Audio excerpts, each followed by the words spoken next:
Geography है, Indian geography है, इससे संबंधित क्वेश्चन होंगे। और तीसरा टॉपिक जो होता है वो सोसाइटी का होता है। तो सोशल इशू जो भी हैं उनसे क्वेश्चन होंगे यहाँ पे। ठीक है, बाकी आपको सिलेबस दे देंगे, वहाँ से आप जाके देख लेना कि कहाँ से पूछे गए हैं, हम दिखा भी देंगे आपको। ठीक है, तो पहला क्वेश्चन जो है वो आर्ट एंड कल्चर से पूछा गया है कि शैलकृत स्थापत्य प्रारंभिक भारतीय कला एवं इतिहास के ज्ञान के अति महत्वपूर्ण स्रोतों में से एक का प्रतिनिधित्व करता है। विवेचना कीजिए 150 शब्दों में। ठीक है, तो क्वेश्चन नंबर 1 से 10 तक के जो हैं ये क्वेश्चन, ये सब 10-10 नंबर के हैं और 150 शब्दों में आपको लिखना है। तो देखिए, क्वेश्चन को समझना बहुत ज़रूरी है। जब भी आप क्वेश्चन पढ़ें तो उसको तोड़ें पहले कि पूछा क्या गया है। तो देखिए यहाँ पे क्वेश्चन में लिखा है कि जो the rock cut architecture represents one of the most important sources of our knowledge of early Indian art and history discuss. तो जो रॉक कट आर्किटेक्चर है, देखिए क्वेश्चन में ये पूछा गया है कि जो हमारा प्रारंभिक भारतीय कला एवं इतिहास है, इसको जानने के सोर्सेज क्या क्या हैं, जो भी मोस्ट इंपॉर्टेंट सोर्सेज हैं। ठीक है, हमारे प्राचीन भारतीय कला एवं इतिहास को जानने के बहुत सारे सोर्सेज हैं, आप जानते हैं। ठीक है, तो उनमें से एक स्रोत जो है वो, एक सोर्स जो है वो रॉक कट आर्किटेक्चर भी है, यानी शैलकृत स्थापत्य भी एक इंपॉर्टेंट सोर्स है। तो उसी की विवेचना करनी है। ठीक है जी, इंपॉर्टेंट है। तो उनमें से एक जो है वो शैलकृत स्थापत्य भी है, यानी रॉक कट आर्किटेक्चर भी है, उसका प्रतिनिधित्व करता है। तो उसी के बारे में आपको लिखना है। तो बहुत सारे जो रॉक कट आर्किटेक्चर क्या है कि आपने देखा होगा कि जो प्राचीन मंदिर हैं वो चट्टानों को काट कर, प्राचीन काल में चट्टानों को काट कर उनको मंदिर का आकार रूप दे दिया गया सीधे सीधे। तो ये एक उदाहरण मतलब है उसका। तो इसी पर ये क्वेश्चन पूछा गया है। अब ये कहाँ से आप इसको तैयार कर सकते थे? देखिए, सबसे पहले आप क्या करें कि क्वेश्चन हर साल रिपीट होते हैं, कुछ क्वेश्चन ज़रूर। तो पुराने जो क्वेश्चन पेपर हैं उनको, जो सॉल्व पेपर हैं उनको आप ले लीजिए और पिछले 5 साल के कम से कम पेपर आप उनको सॉल्व कर डालिए। ठीक है, इसके अलावा सिलेबस, जो कि सबसे पहले आपको देखना चाहिए सिलेबस, क्योंकि क्वेश्चन जो होता है वो सिलेबस से ही पूछे जाते हैं। और तीसरा है एनसीईआरटी। एनसीईआरटी आप ज़रूर पढ़िए और फाइन आर्ट की एनसीईआरटी पढ़ सकते हैं। इसके अलावा जो है इसका सोर्स है, आर्ट एंड कल्चर के लिए बता रहे हैं, सीसीईआरटी की जो वेबसाइट है उसको आप विजिट कर सकते हो, उसको पढ़ते रहिए समय समय पर। और वो टॉपिक पढ़िए जो आपके सिलेबस में है, जिनसे क्वेश्चन पूछे गए हैं पिछले कई सालों में। ठीक है, इसके अलावा अगर आप कोई बुक पूछना चाहें तो काफ़ी लोग जो है, नितिन सिंघानिया सर की बुक है, अच्छी बुक है, आप पढ़ सकते हो उसको। ठीक है जी, चलिए अगला क्वेश्चन है, भारत में बौद्ध धर्म के इतिहास में पाल काल अति महत्वपूर्ण चरण है, विश्लेषण कीजिए। तो क्वेश्चन किससे पूछा गया है? बौद्ध धर्म के इतिहास, पाला period is the most significant phase in the history of Buddhism in India. ठीक है, तो उसका विश्लेषण करना है आपको, यानी भारत में बौद्ध धर्म के इतिहास में पाल काल जो है अति महत्वपूर्ण चरण है, उसकी उसका विश्लेषण करना है। ठीक है, तो ये क्वेश्चन पूछा गया है, 150 शब्दों में आंसर लिखना है आपको। और अगला क्वेश्चन पूछा गया है, लॉर्ड कर्जन की नीतियों एवं राष्ट्रीय आंदोलन पर उनके दूरगामी प्रभाव का मूल्यांकन कीजिए। देखिए हर साल ऐसे क्वेश्चन पूछे जाते हैं। देखिए, अब ये क्वेश्चन आप एनसीईआरटी से भी सॉल्व कर सकते थे। कैसे?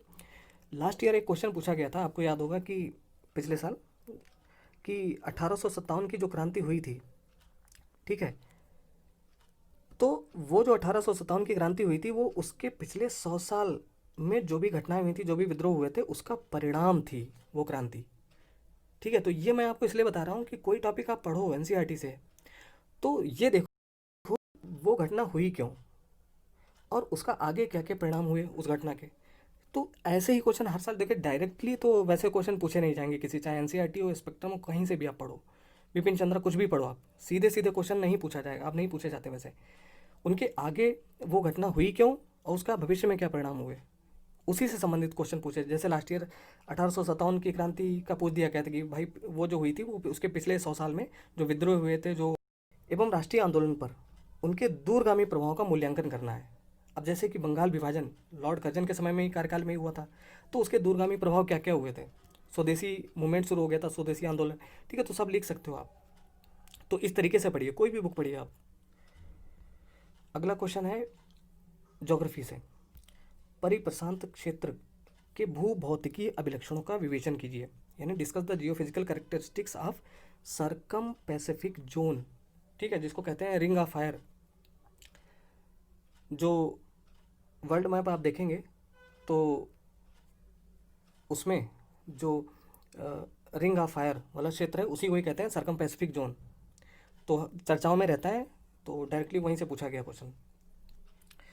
अगला क्वेश्चन जो है पूछा गया, मरुस्थलीकरण के प्रक्रम की जलवायविक सीमाएं नहीं होती हैं, उदाहरणों सहित औचित्य सिद्ध कीजिए। The process of desertification does not have climate boundaries, justify with examples.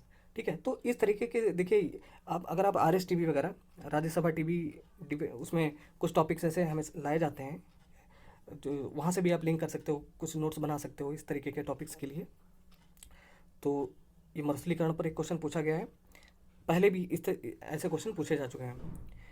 देखिए, क्वेश्चन पेपर आसान तो बिल्कुल नहीं कह सकते, क्योंकि 20 क्वेश्चन को कंप्लीट कर पाना 3 घंटे में अपने आप में एक बहुत बड़ा टास्क होता है। ठीक है, हालांकि क्वेश्चन देखने में तो आसान लग रहे हैं, लेकिन 20 क्वेश्चन को 3 घंटे में पूरा करना, अगर आंसर राइटिंग प्रैक्टिस नहीं की है पहले, तो बहुत मुश्किल है। बाकी क्वेश्चन तो ईजी हैं, देखने में तो सारे क्वेश्चन ईजी हैं। ठीक है, अगला क्वेश्चन पूछा गया, हिमालय के हिमनदों यानी ग्लेशियर्स के पिघलने का भारत के जल संसाधनों पर किस प्रकार दूरगामी प्रभाव होगा। ठीक है, तो how will the melting of Himalayan glaciers have a far reaching impact on the water resources of India. ये पूछा गया 150 वर्ड में ज्योग्राफी से। क्वेश्चन नंबर 9 है, कोविड-19। ठीक है, इससे क्वेश्चन तो पूछा ही जाना था और पूछा गया, महामारी ने भारत में वर्ग असमानताओं एवं गरीबी को गति दे दी है। टिप्पणी कीजिए, कमेंट करना है आपको इस टॉपिक पे। ठीक है जी, तो उसमें एक टॉपिक है, अब हम आपको दिखा दे रहे हैं कि कहाँ से ये क्वेश्चन पूछा गया है, कि मतलब, तो ये है जीएस फर्स्ट पेपर का सिलेबस हिंदी माध्यम के लिए। ठीक है जी, तो इसमें जो अभी हम लोग देख रहे थे वो ये टॉपिक यहाँ पे, गरीबी और विकासात्मक विषय, शहरीकरण, उनकी समस्याएं और उनके रक्षोपाय। ठीक है, तो वहीं से डायरेक्ट ये क्वेश्चन पूछा गया है। ओके, यानी their problems and their remedies. ऐसे ही अर्बनाइजेशन पर एक क्वेश्चन पूछा गया, शहरीकरण की समस्याएं, जल भराव की समस्याएं, डायरेक्टली क्वेश्चन से पूछा गया। एक क्वेश्चन सीधे सीधे टॉपिक ही उठा के दे दिया है इस बार, और पहले भी कई बार पूछा जा चुका है कि भारतीय समाज पर भूमंडलीकरण का प्रभाव। अभी आगे हम लोग देखेंगे अभी क्वेश्चन में कि इफेक्ट्स ऑफ ग्लोबलाइजेशन पूछा गया। तो सिलेबस ये हम अपलोड, बढ़ती हुई सांस्कृतिक मुखरता का परिणाम प्रतीत होती है। ठीक है, अब क्षेत्रवाद, रीजनलिज्म, डायरेक्ट टॉपिक से पूछा गया है, जो उसमें 12 टॉपिक हैं टोटल। तो एक टॉपिक उसका ये भी है कि सामाजिक सशक्तिकरण, संप्रदायवाद, क्षेत्रवाद और धर्मनिरपेक्षता। ठीक है, तो डायरेक्ट वहीं से पूछा गया, हर साल इसका निभाई है, विवेचना कीजिए। ठीक है, तो ये पूछा गया ये भी, और यहाँ ये है क्वेश्चन नंबर 11। ठीक है, थोड़ा अलग हटके क्वेश्चन पूछ दिया गया है। ये 250 शब्दों, यहाँ से शुरू हो जाते हैं 250 शब्दों वाले, यानी 15 नंबर वाले क्वेश्चंस। फिर पूछा गया है, मध्यकालीन भारत के फारसी साहित्यिक स्रोत उस काल के युग बोध का प्रतिबिंब है। ठीक है, तो ये 2 क्वेश्चन आप देख रहे होगे, थोड़े डिफरेंट पूछे गए हैं। कई वैचारिक धाराओं को ग्रहण किया और अपना सामाजिक आधार बढ़ाया। ठीक है, तो ये भी आपको डिस्कस करना है 250 शब्दों में।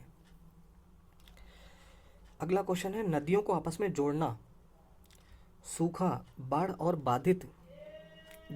बाधित जल परिवहन जैसी बहुआयामी अंतर संबंधित समस्याओं का व्यवहार्य समाधान पूछा गया है, और यूपीएससी में भी, और आगे भी पूछा जा सकता है, बहुत ज़्यादा चांसेस हैं। ऐसे कुछ टॉपिक्स होते हैं जिनको आपको हमेशा तैयार रखना चाहिए, जैसे कि ये इंटरलिंकिंग वाला है, जब तक समस्या रहेगी पूछा ही जाएगा। एक और टॉपिक है टाइम जोन को लेकर।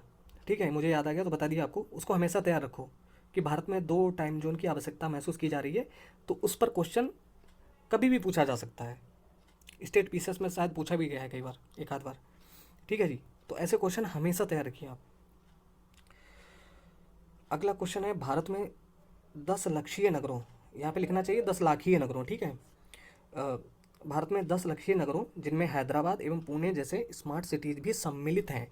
तो सिर्फ आपको हैदराबाद और पुणे के बारे में ही नहीं, जितने भी 10 लाखीय नगर जो भी हैं उसमें लिखा है हैदराबाद और पुणे जैसे स्मार्ट सिटीज़, तो और भी शहर हैं ऐसे। ठीक है, तो भारत में 10 लाखीय नगरों जिनमें हैदराबाद एवं पुणे जैसे स्मार्ट सिटीज़ भी सम्मिलित हैं में व्यापक बाढ़ के कारण बताइए। ठीक है, तो जो कि हम लोगों ने देखा था कि शहरीकरण की समस्या सिलेबस, तो वहीं से पूछा गया। स्थायी निराकरण के उपाय भी सुझाइए, डायरेक्ट। अगला क्वेश्चन है, भारत में सौर ऊर्जा की प्रचुर संभावनाएं हैं। हालांकि भारत ने अपना एक संगठन भी बनाया है, सोलर अलायंस का एक ग्रुप है हमारा। तो भारत में सौर ऊर्जा की प्रचुर संभावनाएं हैं, हालांकि इसके विकास में क्षेत्रीय भिन्नताएं हैं, विस्तृत वर्णन कीजिए। तो ये भी करंट से ही पूछा गया है। अगला क्वेश्चन है, भारत के वन संसाधनों की स्थिति एवं जलवायु परिवर्तन पर उनके परिणामी प्रभावों का परीक्षण कीजिए। ठीक है, तो वन संसाधनों की स्थिति एवं रीति रिवाजों एवं परंपराओं द्वारा तर्क को दबाने से प्रगति विरोध उत्पन्न हुआ है। ठीक है, करंट टॉपिक है, वर्तमान समय में ऐसी समस्याएं हैं। क्या आप इससे सहमत हैं? ठीक है, तो ये पूछा गया है सोशल इशूज से। इसके बाद लास्ट क्वेश्चन है, भारत में डिजिटल पहल ने किस प्रकार से देश की शिक्षा व्यवस्था के संचालन में योगदान किया है। ठीक है, आज देख रहे हो कि कोविड 19 के पीरियड में बहुत सारी ऑनलाइन क्लासेस हो रही हैं। ठीक है, मतलब जो